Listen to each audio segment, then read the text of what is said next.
What's going on, Packers Nation? Welcome back to another video of Packers Latest. I am your host, Taylor Bretl, keeping you up to date on the latest news of the green and gold Green Bay Packers. A happy Friday to all of you watching out there. We are just one day away from the Green Bay Packers taking on the Baltimore Ravens. If you're new to the channel, I welcome you. Feel free to subscribe, leave a like, turn on a notification bell, leave a comment on anything you want to related to the game. I'll make sure to read some of those. If you're a returner, I welcome you back to the green and gold community as always. And hey, maybe you're a Ravens fan wanting to check out what's going on with this Packers team. I welcome you as well. Got a very busy show ahead of us today. We're going to start this one off talking about how the Green Bay Packers clinched a playoff spot thanks to the Minnesota Vikings taking down the Detroit Lions. It was truly a great gift under the tree, you could say, with the Christmas win for the Minnesota Vikings. A game where the Vikings offense did not look good at all, but their defense was absolutely incredible. Had, I believe, 6 turnovers against that Detroit Lions offense, which means that the Packers will be in the playoffs for another consecutive year. They are 3 for 3 with Jordan Love as a starter in making the playoffs. Pretty neat stuff to see. But we got lots to talk about in this because with the Packers making the playoffs, they still could win the NFC North. Definitely unlikely, but it's not out of the cards just yet, which shows how important this game against Baltimore will be on Saturday. You look at the current NFC standings reading from top to bottom, 1 through 7. It goes in first in the NFC, the Seattle Seahawks, followed by the Chicago Bears, who hold that number 2 seed. The Philadelphia Eagles at number 3. You got the Carolina Panthers at number 4. Los Angeles Rams sitting in 5th. The San Francisco 49ers in 6th, and the Green Bay Packers rounding it out at the bottom at that 7 seed. But the NFC is pretty stacked. I feel like I'm not going to say you can jumble all the teams 1 through 7. Packers definitely have a lot of their struggles of their own. They are miles from being where the Seahawks are. They are definitely dominating. But you kind of look at it, and it kind of feels like anybody can beat anybody. Maybe that NFC South, whoever gets that 4 seed, a lot of people are predicting that they'll go down early, but still a pretty crammed NFC standings to say the least. So we're going to talk about it. The Packers still a possibility to win the NFC North. Definitely unlikely, but you can't count it out until it is truly counted out. Hoping that that's not the case, though. You look at the Chicago Bears, they have to go 0-2 over their last 2 games, which with how they've played this season, definitely unlikely. But they play in San Francisco in week 17, so definitely a possibility that they could go down there. But then they finish off with the Detroit Lions at home, a game where Detroit's not really going to be playing for anything. Who knows who will even be playing in that game, to say the least. But maybe the Bears can go 1-1. That wouldn't do anything for the Packers. Packers got to hope that they go 0-2 in that stretch if they want the North. And while the Bears go 0-2, the Packers also have to go 2-0. So 2 drastic things have to line up. The Packers have this, their home game against the Ravens tomorrow.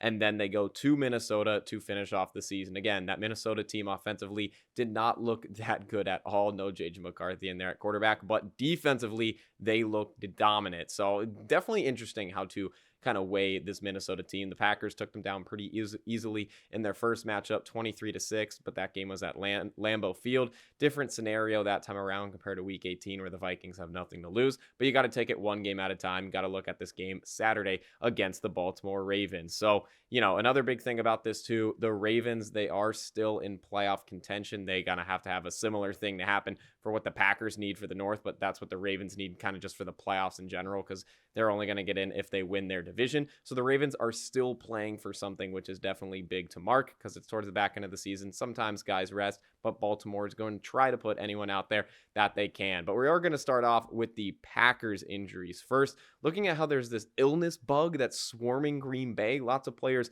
getting sick over the past couple of weeks, and it has ramped up this week. Not anything that you like to see. It's getting cold out. I mean, it's bound to happen, but for how frequent and how kind of how much it's passing around, I should say, this Green Bay locker room, definitely concerning. You look at the final questionables on this injury report for Green Bay. Jordan Love and Malik Willis both listed as questionable, so you can look at it as a positive in the sense of neither of them are doubtful or out. They both are questionable. Malik Willis, one of those guys to pick up the new illness. You go to Zach Tom battling that back and knee injury. Sean Ryan was battling a knee injury, but now he picked up an illness, and that's a big reason why he's questionable. Christian Watson with that shoulder injury, but he's played through it. He picked up the illness, and that's why he's questionable. Evan Williams, he's been battling the knee injury, is questionable. And then Bo Melton, who's been out all week with an illness of his own. So, man, What do you got? Jordan Love, Malik Willis, Zach Tom, Sean Ryan, Christian Watson, Evan Williams, Bo Melton. That's 7 names, and you got 4 of those guys due to an illness. That's definitely nothing good that you like to see, to say the least. You go to the players that are out, just Christian Welch and John Williams. So, a lighter slate, you could call it, of this Packers injury report. It started off with 20 total players on it, but as you got through practice, you saw a lot of guys were healthy, which is very positive to see. So just 2 players listed as out for this game, but still definitely a decent chunk with those 7 players that are questionable. So going to be lots to monitor who will jog out on Lambeau Field on Saturday for the final home game of the regular season. Obviously hoping it's Jordan Love, but you hope that if Love doesn't feel good to go, that you put Malik Willis in. I think the big thing is the Packers are in the playoffs. They have something to play for in the North, but it kind of seems like that 7 seed is the more realistic expectation with the remainder of their schedule, with the remainder of the Bears schedule, and the rest of the NFC as a whole. It seems like that 7 seed is likely, which could lead to the Packers playing in Chicago. So my big thing about this, rest guys if you need to rest them. Even Josh Jacobs, he's listed as good to go, but he played, against the Chicago Bears. Not a great game, but he fumbled, got removed from the game because he was playing hurt, and he might have re-aggravated that knee on that drive, also dealing with an ankle injury. So Jacobs, not the greatest game, but he's playing hurt. They're kind of trying to keep getting him back. He wants to be back. You've seen that in the media interviews where LaFleur wants him to get healthy and Jacobs wants to play. Definitely got to be smart in those situations, especially with the playoffs coming up. Remember last season against the Philadelphia Eagles, lots of guys going down in that game. That was a big reason why the Packers lost. Not a pretty game on any side of the football, but man, it felt like anyone that could have gone down with an injury in that game did go down. So you want your guys to be healthy. That's definitely the top priority. We're going to transition